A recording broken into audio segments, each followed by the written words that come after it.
Okay, welcome everybody. Welcome to another edition of Falcon Features. It's with Mike and Lori usually, but today we have the lovely Dean Hailey Mack. We are excited to have her pinch hitting for Mike. He is getting some much needed R&R. So welcome, Hailey. Thank you so much for joining us today and being my co-host. Thanks, Lori. No, I'm happy to co-host with you and let Mike take vacation every so often. He deserves vacation every so often, not so often. Sorry, I'm going to try to get some of these notifications to quit coming up on my computer here.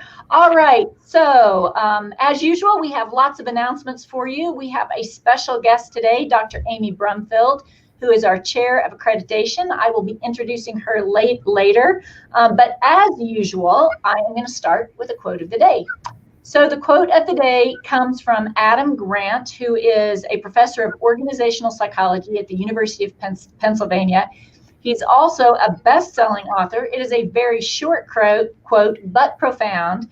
And he says, quote, "Argue like you're right and listen like you're wrong," end quote. So this is a really great reminder in our current contentious age of everybody wanting to yell and be heard, but nobody really wants to listen. So it really is important to have the courage of your convictions and to stand by them. But it's also equally important to listen to those whose ideas might be very, very different from your own, and really listen, not just listen so you can talk next. When we really listen, it might not change our convictions, but it will give us a better understanding of where another person is coming from. This is going to help you in your classes. It's going to help you in your current and or future job, and certainly in your future life. And it's also probably going to help humanity if all of us were able to pause and listen just a little bit more. So with that, I'm going to turn it over to Hailey for us to start our updates.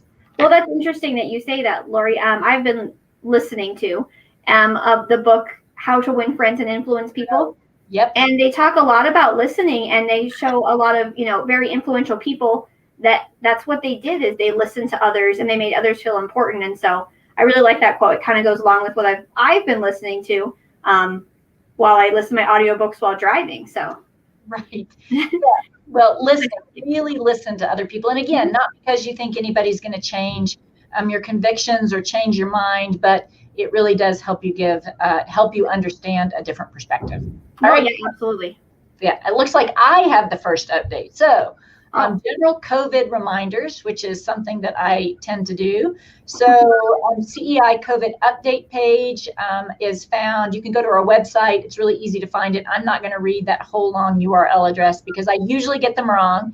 And then I lose my privilege of reading URL addresses. So anyway, and as always, report any COVID-related questions or concerns, including positive tests, to the covid@cei.edu. Also, please keep in mind that masks are mandatory on our campus. We are still practicing the physical distancing. Still wash your hands. Don't come on campus if you're sick or feel sick, if you've been around maybe close family members who have been sick. We've been really fortunate on this campus to be able to keep our doors open, and we want to keep that going. We're going to reevaluate all of the COVID measures after graduation, but up to and through graduation, this is what we're doing. So please help us keep our campus safe. Hailey. All right, next up, this update is about 1098Ts. Tax information is available for students.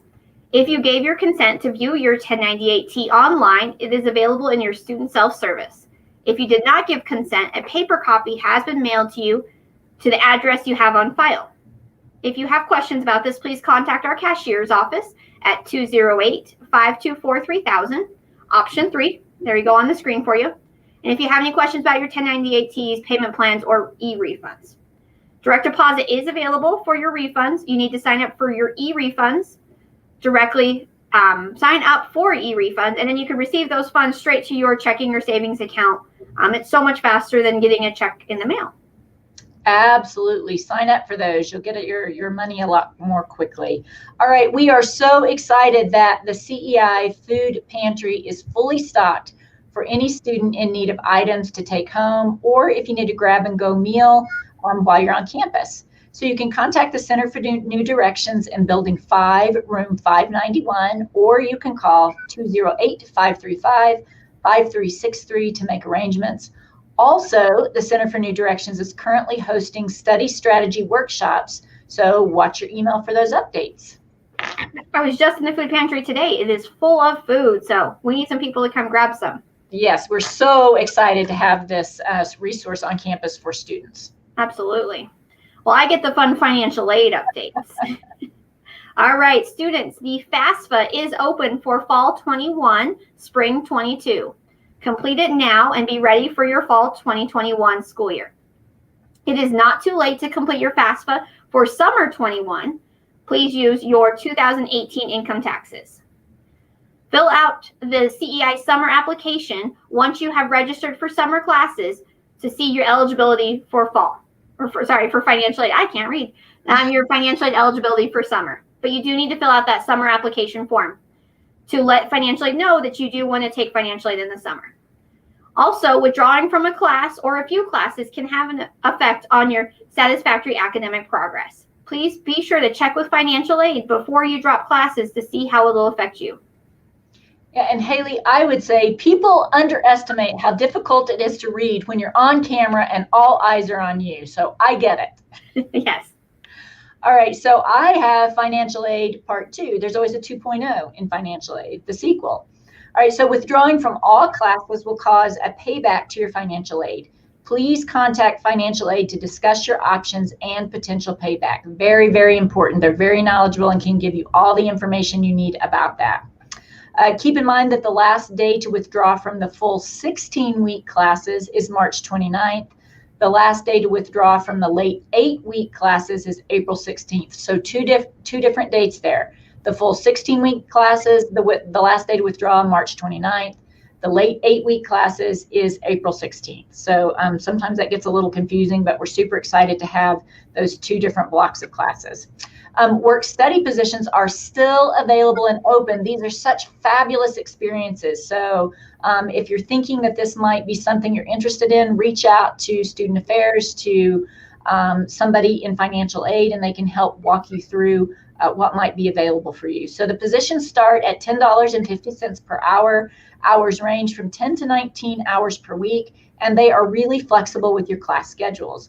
Please contact financial aid to apply, or you can ask them questions. That number is 208-535-5447. I think I've said it before. Hailey, I don't know if you were a work study. I was a work study when I was at University of Oklahoma. I worked in their career planning and placement services office and learned so much. It was a fabulous experience. Hailey, were you a work study student?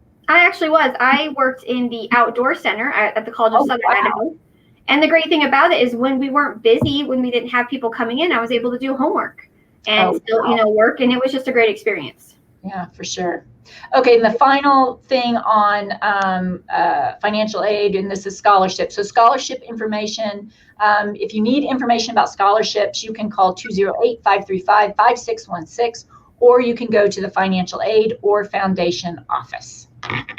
Yep. No, I encourage all students to do work study. It is such a great opportunity. We have several full-time employees who were work studies here when we were ITech, and now we're full-time CEI employees. So I have a super funny story. So that my boss was head of career planning and placement at University of Oklahoma.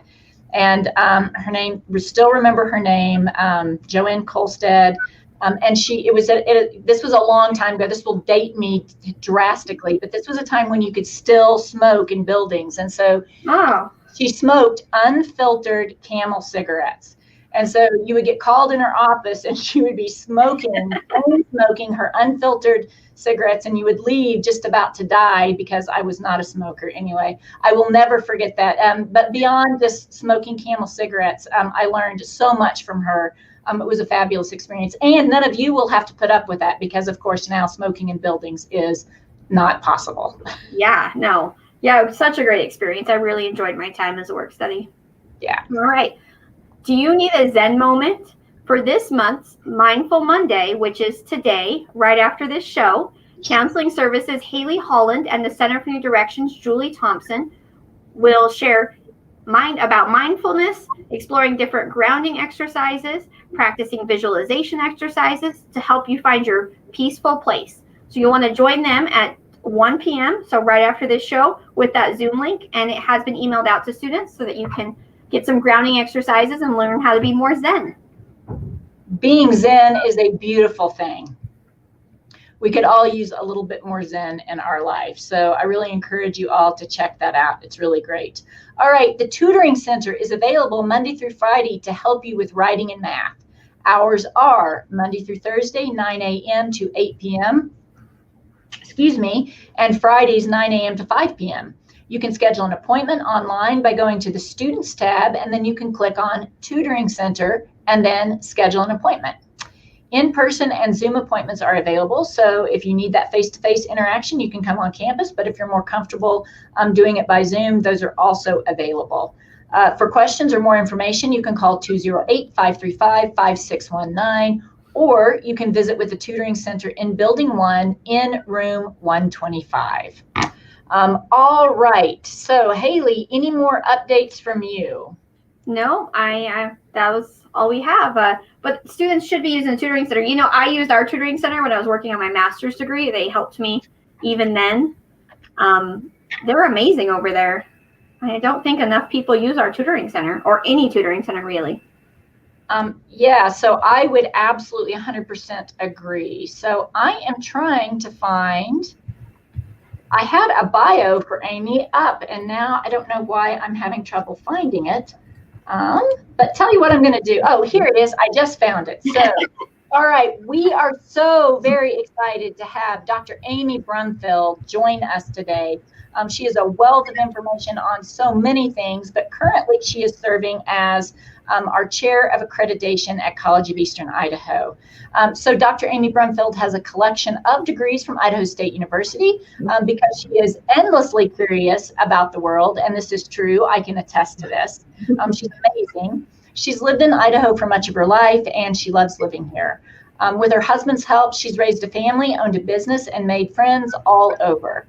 Since CEI is always trying to change the world, Amy also loves working here too. She has happily been an instructor, grant writer, and accreditation chair, and she is ready to see what intriguing possibilities pops up next in her life, and hopefully at CEI. So welcome, Amy. We are so very thrilled that you took some time out of, I know, your very busy schedule to join us. Oh, it's Yeah, definitely Amy. a pleasure. Yeah, it's always fun to talk about CEI and talk about our students. It's fun. Great. Well, we're not going to talk about CEI or students today. We're going to talk about you. We're going to help our students get to know you just a little bit better, and also how accreditation affects them. So I will kick off the questions, and then Hailey and I will just go back and forth with those questions. So can you tell us just a little bit about yourself and how you came to work for us at CEI? For sure. So, like I said in my biography, I gathered a series of degrees at Idaho State. I have 4 because I'm kind of an overachiever, but mostly because I'm just curious about the world, and I really want to know how people learn. That was the big thing that I was chasing down, particularly in writing. So my degrees were in writing, and particularly in helping freshmen overcome the massive fear of writing that most of them have, which we're going to talk about too in a little bit. Yes. But to say that it is one of those great powers in the world, and I want to be able to hand it to people. And if you can hand it to someone in the first semester or 2, you can change literally everything about how they go through college, which is an incredibly empowering thing to do. And which I most wanted to do at a community college because they're the most open to the widest range of experiences. So my students were the most interesting, had the most fun. So when I got the opportunity to teach here, I was thrilled. And then as I taught here, I just opened myself up to other opportunities, and they just kept coming because this institution changes a lot. And so I just got to do a bunch of different fun things. So I've really appreciated being here. Fantastic. Thank you so much. You're welcome. Okay, next tough question for you. You are our chair of accreditation. How does accreditation affect our students and their education? Okay, so most students probably think about learning, thinking about their own learning. They're like, hey, I'm gonna show up for classes, I'm gonna become smarter in English and biology and physics and psychology, and I'm gonna become better by the end of it. You should know that institutions also try to learn and become better. And we go through a process called accreditation, which is a lot like a student semester. So if you think of it from an institution's point of view, an institution has a 7-year-long semester. So for 7 straight years, we study ourselves, and we do that with a study guide from our accrediting body. Our accrediting body, which is the NWCCU, says, hey, here's a checklist of things we want you to check on. We want you to learn, we want you to evolve, and we want you to get better. And the only way you're going to do that is the same thing that Lori said earlier. You have to listen like you're wrong, because you probably are, because the things that you did 7 years ago might still work for you and your students, but the things you did 7 years ago might not still work for you and your students. And because we want to evolve, we go through this large series of tests, essentially. So we have some tests we do every month. We have a great big midterm exam at 3, but at year 7, we have a massive final exam where I go and talk to every single person on this campus, essentially. We try to talk to students, we talk to faculty, we talk to staff, we talk to janitors, we talk to finance, we talk to everyone and say, how are you doing? And how can we be better? And so you should know as a student, the reason we do that for you is to make your experience better in every way. Like, we try to challenge everything we're doing. And you should know that we really want your feedback on it. So if anybody's sitting out there wondering, hey, why do you do this hard way? Email us about it. You can email me, or you can talk to your teacher or someone else. If you wonder, hey, why does Lori, email Hailey, talk to anybody you want on this campus. Anyone with a name badge somewhere is willing to help you figure out who the right person is for that feedback. So know that that's why accreditation happens, is just to make sure that we're always evolving, but know that the students' input in that is the thing that we most want. So if you're out there listening, know that no matter what you're frustrated with, someone on this campus would help you fix it if we knew what it was. But that's the big picture of accreditation. Yeah, that was a great analogy. I love this semester analogy. As just like a student, right? We're always trying to learn and improve. Yeah. And yeah, that was amazing. That just explained it so well and why it's so important to our students. And also, I would say that instead of trying to cram in that last 6 months for the 7-year evaluation, which is so important, it is like a final exam, and we have to do really well on it. Amy is helping us get prepared little by little, so when it comes time for that 7-year evaluation, we're ready. So that's what you guys should do too. Just work a little bit at a time at getting ready for that final exam. And I will tell you too that we get really nervous about that final exam because it's so important. But we have to really prepare ourselves, but it's still nerve-wracking. So we're kind of going through that whole process too. Thank you for that very thorough, understandable answer.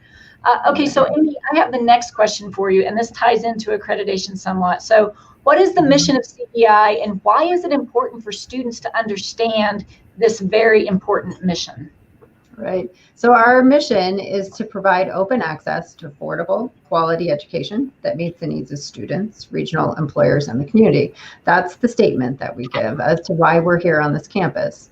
And it guides every single procedure, process, policies, class, program, choice on this campus. It says every time we make a decision, we first look at, does anybody who wants to have this educational experience, do they have open access to it? And okay, if we're blocking somebody's access in some way, who could we hire? What could we do that would allow that group of people who doesn't currently have access to get there? So first we look at access. We always want to make sure we're affordable. We're the cheapest school in the state, and we plan to stay that way. So know that you made a lovely budgetary choice if you're here. But not only are we inexpensive, we have a great quality of education. We hire the very best teachers. We hire teachers who love this population and who are experts in their field. So all those things shape. And then, but as you think of it, we're always looking at your needs. We're like, hey, how do we best prepare you for the employers around you? We hope you stay in the region. We hope you build this community. So we reach out to our regional employers. Like, most people don't know that we have like a workforce training program that handles 18,000 different workforce experiences a year in training. 18,000 is almost a fifth of our population, just to give you some math. And we do that because we talk to our employers every day and go, what do you need? What can we do for you? And we want to make sure on every single site that our students are ready to go out there and be a part of your community. So that's how our mission impacts you, is that we always look at it from your perspective, going, how do we make you the most valuable person we can? And we strive for it all the time. Fabulous. Thank you so much, Amy. Thank you. Okay. There are many students that tell us that they hate writing or they feel that they aren't good writers. What advice would you give them? I would say that probably 97% of my students have said something very similar, that they are terrible writers, that they are awful writers, bad writers, they hate writing, it's a terrible process. And I always just laugh and say, you know, A, first, you're much better than you think you are. And B, don't think about the writing first. Like the very first thing that you should always think about is the person that you're talking to. And people know a lot about people. Think about your spouse, about your girlfriend, about your teacher, about your employer. Think, okay, what do I know about them? Then what do I need them to do? Okay, how do I need to change their world so that they agree with me and do the thing I want? And the longer you spend thinking about the people, the less the words themselves will become intimidating, because you're going to start narrowing down and going, hey, I just need some questions. What's my boss going to wonder about? What's my girlfriend going to wonder about? What was my parents going to wonder about? What are they going to want me to explain? How do I show them that I'm credible? All those kinds of things. Once you can break it to just a series of questions that you're answering for somebody who likes you a lot already, then the writing itself becomes much easier, because you're just talking to somebody that you know and you're just using the words you always use with them. So you kind of take the stress out of it and think of it just as you're just having a nice conversation that happens to be written. But like, I have a good example of this of an employer-based one.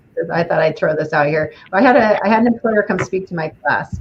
And when he walked in, he had to apologize, because he's like, hey, you should just know that I am in the middle of a crisis right now. So I have to check my phone in the middle of this lecture. Hardly ever happens. But he's like, I'm really, really sorry, but this is how it's going to have to go. And so in the middle of the lecture, he had to check his phone, and he's like, oh my gosh. He's like, this person will never get promoted at my company. And my students are like, what? Like, what could you get in one text that would guarantee somebody wouldn't get promoted? And he said, this person takes 5 texts to get a single point across to me. It takes 5 times longer to talk to them than it takes me to talk to anyone else. So this person will never get promoted at my company because I don't have 5 times longer to talk to them. I need them to focus on a clear, straight question that I can answer simply so that the conversation moves forward in a really good way. And my students were stunned that a single text would kind of tell an employer that kind of information. So just know that even at the simplest level, at the ways that you text your writing really can impact even your career. So we want to put you in lots of positions to become more and more clear, more and more concise, because all those things impact what you can do way past here. So know that A, it's not as hard as it seems, and B, totally worth practicing, because if you can nail it, you can do a whole bunch more things in the world. That was a great story. That was a really good example. Yeah, really good example. Yeah. Okay, so kind of building on that, and you've already alluded to this a little bit, and then maybe you could expand on it. Why is being a good communicator so important in today's world, whether you are a diesel mechanic or a doctor or a cybersecurity specialist? Okay, a great question. Communicating, as all of you know, way important in your actual day-to-day life, no matter who you are or what you're doing right now. But the cool thing about where we are at this moment is you're at a college which says you're preparing to be something different than you are hoping to be right now. That you might have a job you like but you don't love, or you might have a job you love and you want to get to the next level, but all of it says, hey, whatever you're here for, you want to do something else once you leave here, for the most part. And the nice thing about the College of Eastern Idaho is that we're teaching you how to be a lifelong learner who can always change, because we assume we don't know what you're going to be when you leave here. Even if you pick a major here and you've gotten through one program, we assume that you'll be so good at it that people will offer you other opportunities. We hope you get promoted all over the place. We hope that you start out wanting to be an accountant, but you end up being the CEO of Tesla, or the, chief information officer at Google, or whatever else you might dream of in the world. And you may not even know it yet. So our goal is to say, okay, how do we get you to be a better communicator, so no matter who you talk to, you're going to be polished, elegant, ready to handle any kind of situation? Because we can't we can't predict who you're going to talk to, but we can predict what you're going to need. We know you're going to need to be flexible, intelligent, thoughtful. You're going to need to be prepared. You're going to need to have experts. So all these things that we build them into you. Like lots of my students, one of my favorite critiques of the college system is they're like, why do I need to take whatever class they don't like to take? I'm going to be a nurse. Why on earth do I need writing? That's probably the one I hear the most on this campus. I am going to be in cybersecurity. Why on earth do I need biology? I am going to be a psychologist. Why on earth did I need physics?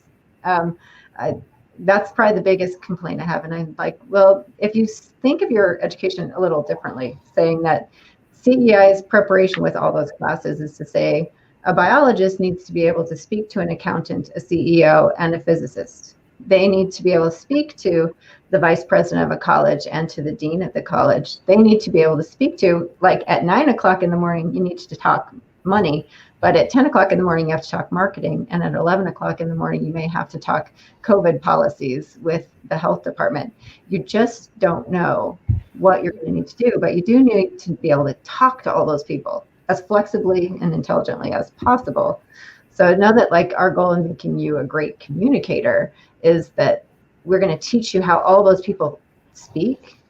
You're going to listen like you're wrong, like Lori said, and listen to the things that they care about. You're going to pull them into your own brain and go, oh, Hailey talked 5 different times about this. This matters to Hailey. I should make sure I mention it. This matters to Lori. This matters to my boss. Oh, I'll make sure to mention it. Because the more we can mirror and communicate, the better and more valuable you become. Because everyone's like, oh, they already agree with me. I should promote them. They think about me. So it is the communication skills we bring to that broad range that is so awesome, because then you can sell yourself anywhere you need to. So to me, that's why it's great to be a great communicator in this crazy, very communicative world. So Amy, that's just so good. I'm going to share, and so that I've been looking for something, and I finally found it. Something that a student sent to me about their writing, which is so funny, and why it's so important as students to reach out to your instructors if you feel like you need help with your writing or your communicating. So it really is the funniest email. I've taught for years, and the funniest email I've ever received from a student who was asking for help. She said, "Dear Professor Barber, I'm having a lot of trouble with my writing. I know this paper is due in a few weeks, and I like to think that my skill of writing is similar to the TV show Lost. Totally interesting at first, then pretty good, then things don't really add up, and then suddenly it doesn't make any sense at all, and then it ends." That's awesome. I mean, I have kept it. I used it in a PowerPoint because it's so even if you, and so actually her writing was very good, but she just needed a few tweaks and a few little aids on how to communicate better. So reach out to your instructor to help you become, because communication, there is no job that you will enter into today where you will not have to communicate. And if you can't communicate effectively, it's going to be very, very problematic. And part of that communication, again, is listening. So, all right. Oh, for sure. So I think hold on just a second. Yeah. I think that professors are the least utilized resource on the campus, that their office hours are the most empty, sad, and lonely on campus. And if you wanted to get better grades, all you have to do is show up at their office and say, I want better grades. Would you help me figure out how to study better for this class? And even just the fact that they see your face makes a difference. So just know that they care, and they wish you used them a lot more often. Absolutely. You can get to the next question. Okay, Hailey, I think it's yours. I think it is too, yeah. Number 6, right? We're still on number 6? Yes, 6. Okay. So, Amy, you've taught at a university and now at a community college. Can you please tell us what you think the benefits are for taking courses at a community college? Oh, for sure. Yeah, I taught about 9 years at a university, and I taught 2 at a community college. And I can tell you that one of my very favorite features of a community college is how often I see the same faces, how easy it is to see them in the hallway and across different places.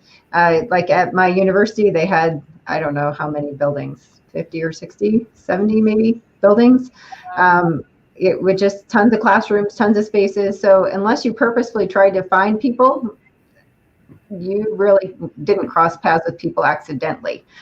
But on a community college campus, people tended to be clustered in the same buildings. I tended to see the same faces, which from a professor's point of view is actually really nice. Because like I said last time, hey, not a ton of people use my office hours, but lots of people would grab me in the hallway. There was something much less intimidating about just going, hey, do you have a moment?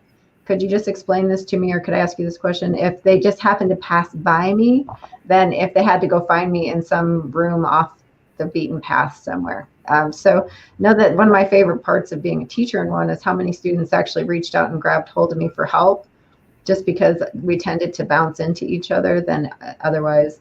And because they know you so much better, you get better letters of recommendation, you get better things just because you have these same opportunities to make better relationships with people, with staff, with your friends across campus. So to me, it's always about the education is, the content is very important, but the relationships you build on it, that's really why you keep coming.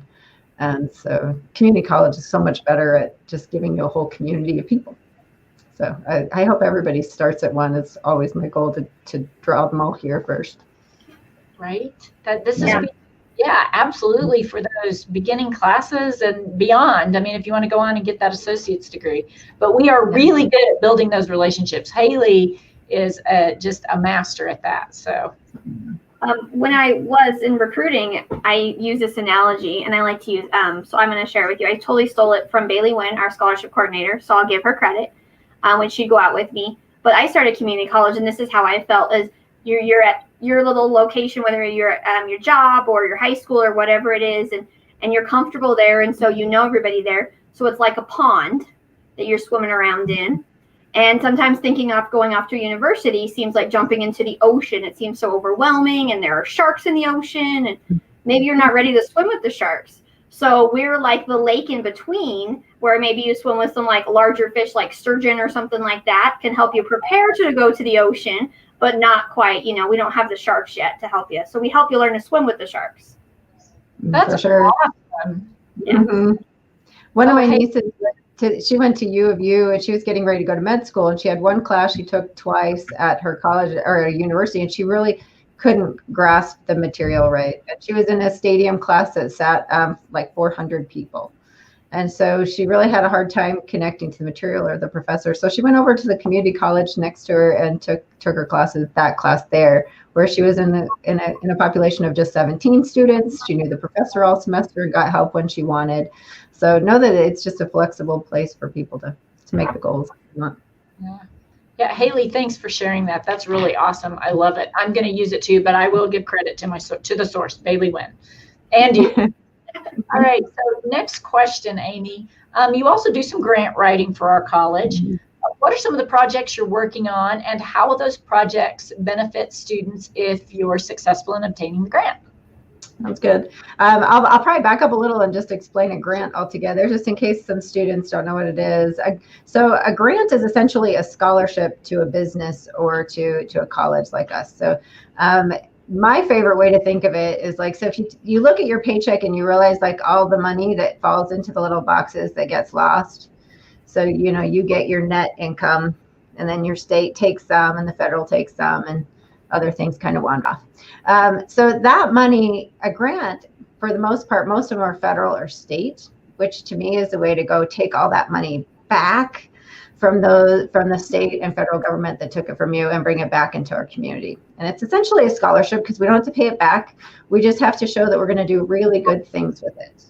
So we have to say, hey, we're going to make our students' lives better, because almost all of them are mission driven. So we look at our students' lives and go, how we're going to get it better. So like to talk about ones we're working on right now. So there's one that the Department of Education offered, and it has $2 million worth of funding.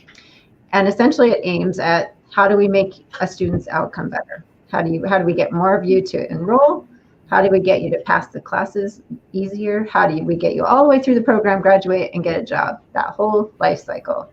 That's what this grant is for. So we're looking at it as a way to say, what does a student need? Where do we see that you have problems? And so we tell the Department of Education what we think. But we also first ask you guys, all those people out there. So if you have ways that you see that you would like us to consider how to change this institution for you. So if we had $2 million, how would you want us to spend it? Know that you're welcome to email me about it and to give me suggestions. But in all of it, we're just looking to say that a grant could actually like change things, like could buy us new software, it could buy us new websites, it could help our teachers become better teachers, it can help our staff become more empathetic to first generation problems. One of the great things that what somebody offered was saying, hey, I wish we had more first generation advisors who had that same life experience as I do, because it's hard to come to college and I don't understand all the words and I didn't understand all the things. So could we have more first generation advising specific things? I'm like, oh, that's a really cool suggestion, as to like how to do that. So, and they offered us some cool things to do with that, but mostly to say there's things about college that are hard and they're expensive, and the federal and state government want to make them affordable and possible for a college so that we can help you all succeed. So as we're looking at that's what we try to do is drag your money back that you gave away in your paycheck, drag it back to our campus and spend it on you. So the whole full circle eventually gets here.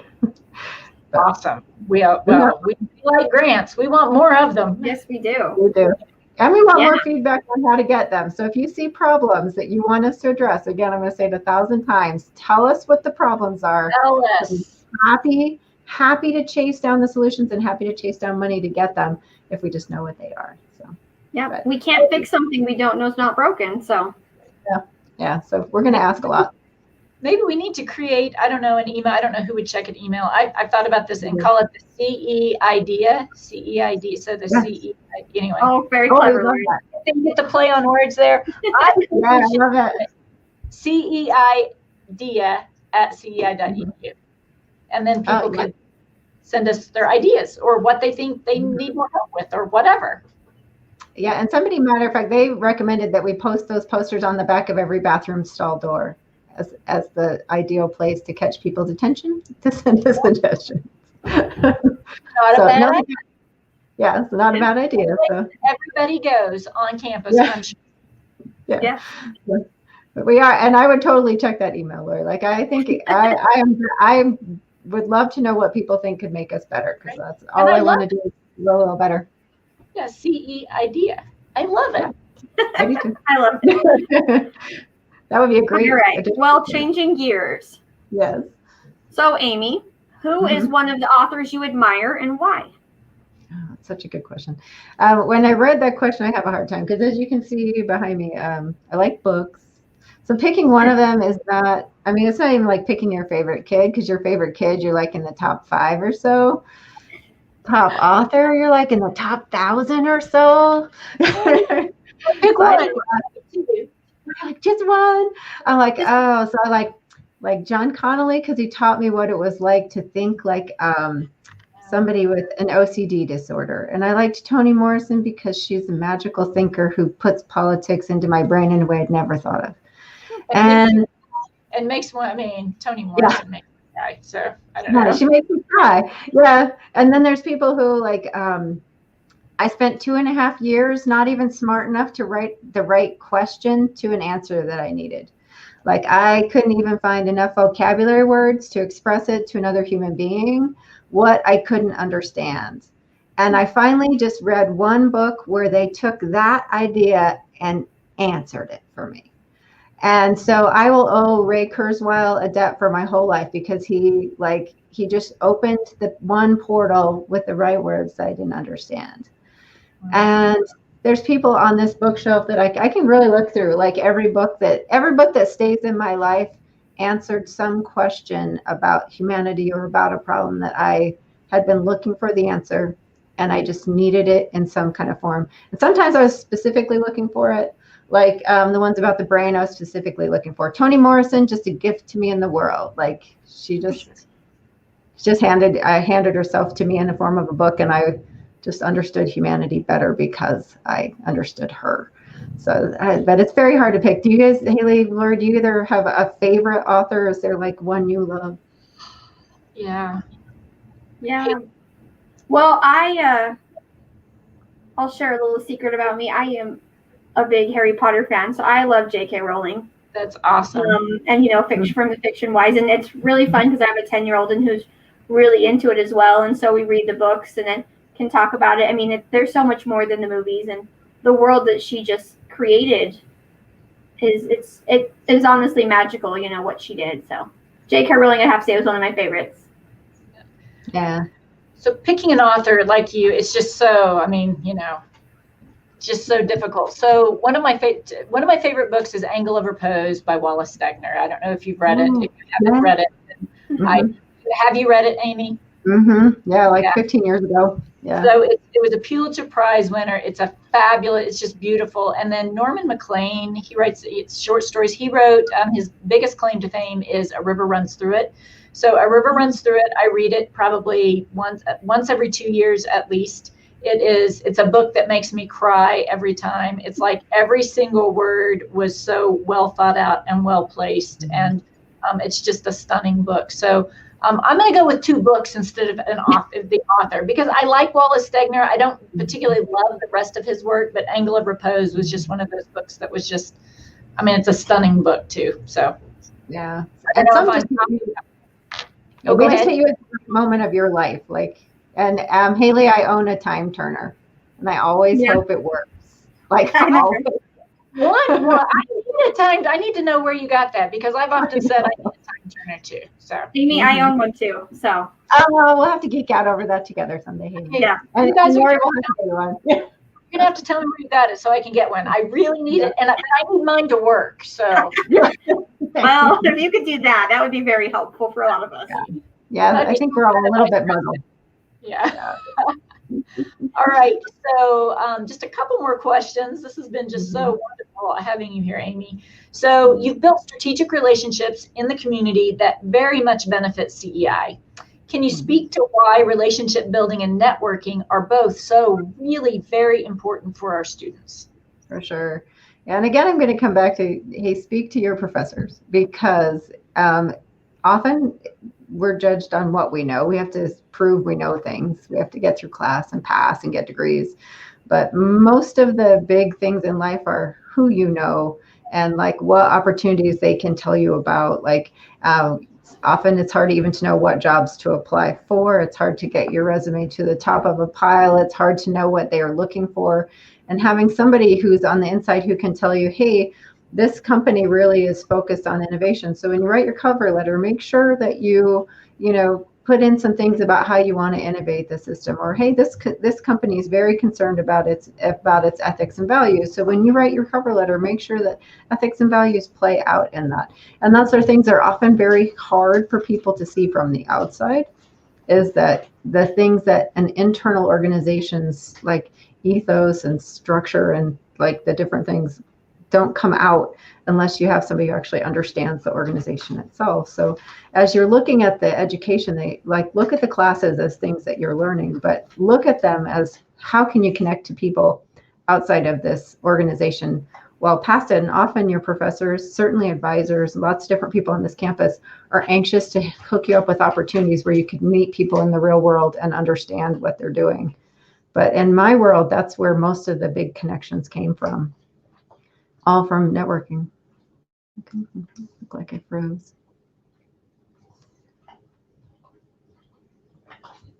I think I'm frozen, or they're frozen. I'm not sure which one.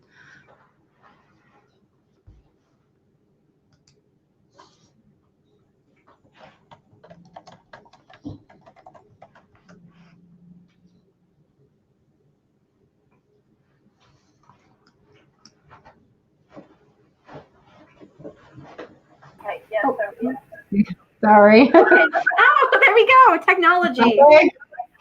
Well, I'm back. We're back. Here we go, Lori. Technology.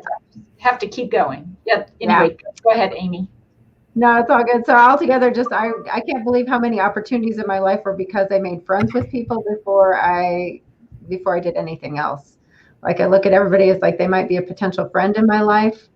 What it's interesting about them, and I try to find all the things that we have things in common, because you just never know where those relationships may lead, and they lead in some really cool places if you stay open to them.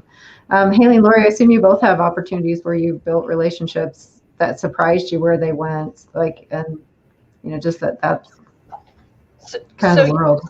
I mean, I've talked about this before, but just even reaching out to President Amon prior to the vote. I was working at Idaho State University, and just somebody suggested, they said, we think Dr. Amon is somebody that you might really enjoy visiting with about education. And so I did. And we had great conversations, and now, one thing led to another. And so, I mean, it was certainly more than just the relationship, but it was that beginning relationship. So relationships are just very, very, very important. Networking and genuine relationships, right? Not because you're making a relationship because you think that it might be somebody who will help you get somewhere, but just genuinely being interested and listening, going back to that original quote, listening to what other people have to say. Those relationships and networks, and it might not even be the person that you are building a relationship with. It might be a relationship that person has, and they might say, I really think that you two should get together, or they're looking for somebody with your skill set. You should reach out to them. So that network tends to grow and build the possibilities of what might be available to you. And absolutely being open. I moved to this area for my husband's job, not having a job of my own. And I actually started over at ISU, and I volunteered. So I drove from Idaho Falls to Pocatello twice a week, just to try to be open to any opportunities that became available. And then one thing led to another, and that's kind of how it went. But you do have to be open and put yourselves out there to create those relationships and those opportunities. And Hailey, I think that's a really good point of putting yourself out there and maybe moving outside of your comfort zone, especially if you're a little bit more shy or a little bit more of an introvert. You do, and sometimes you put yourself out there and you don't get any response, or you get somebody that just says, yeah, no. Another good example is who we had for our in-service speaker this past for our spring. It was an author that I had run across in my research for my doctorate program. He kept coming up in my research, and so I just reached out to him and said, "Hey, will you have a conversation with me?" I mean, he's had many years at Harvard. He works at a think tank now. He has best-selling books. He's produced a movie that debuted at Sundance. And I'm just this person. And I reached out to him and he said, sure. And then actually I said, well, hey, why don't you think about being our in-service speaker? And again, could have said no. So you have to be okay with hearing no. You have to be okay with putting yourself out there. But for every no, for every 100 no's you get, you might get a yes. So for sure. Yeah. Like one of my conversations. So I went back to school. I went to college right after high school, and got a bachelor's degree kind of right on time in the normal traditional college time frame. And then I took 10 years and I had kids, and we built business, and we did a bunch of other things. And I decided I really wanted to go back to school and see, even if my head really was still attached to everything, kind of testing myself really. But the very first class I walked in, I actually had taken that professor a decade before, and he'd actually recommended some of my favorite authors of all time. And that was actually why I picked to go back into that field, because I traded fields, and I was like, I just remembered how much joy I found in that class, and I thought I could study that and be happy. So I walked up to him and I just said, hey, I just want you to know that you taught me this a decade ago. I still remember it. I'm still way happy that I had this experience from you. And because I had that conversation with him, he actually helped me get funding, because he's like, hey, do you have funding? And I'm like, what do you mean? What's funding? And he's like, we have this program. We had somebody drop out. If you want to put in your application, we might be able to pay for your tuition and your costs through college. So because I had that one conversation, I turned in my application. He was willing to be a reference for me, and I got funding. So my master's and my doctorate ended up both being paid for by the state of Idaho, for which I'm very grateful. And as I taught for them, but it was really based in that one conversation where I just thanked him for the thing I was honestly grateful for. It was not a fake relationship. I wasn't trying to get anything. I didn't care if he gave me a better grade from it or anything. I just honestly was grateful for that experience, because I had that conversation. A whole bunch of other things opened up. And I can tell you that throughout my whole life, that has been like that. But the things that I tried to purposefully, strategically steer almost never went right. And the things where I was just open to the person that was across from me and just grateful for the experience that I had of getting to know them. Those were the relationships that really have changed my life in very unexpected and happy ways. So stay open to all the things. Wonderful. Yeah. Which kind of is the next question. Yeah, I have the last question. You've already shared a lot of good wisdom, but do you have any parting wisdom you'd like to share with our students? I know we've already shared quite a bit. Yeah, I'll keep it really short. I have two mantras. The first one is take every good opportunity. It's not every opportunity, but take every good one. Look and see, make sure it doesn't hurt you, doesn't hurt someone else, doesn't do anything too scary. But if not, say yes, even if you feel like you're completely unprepared. Dive, and then do the work to make it work out, because you never know where it will go. And my second one is just my life motto altogether, which is seek discomfort.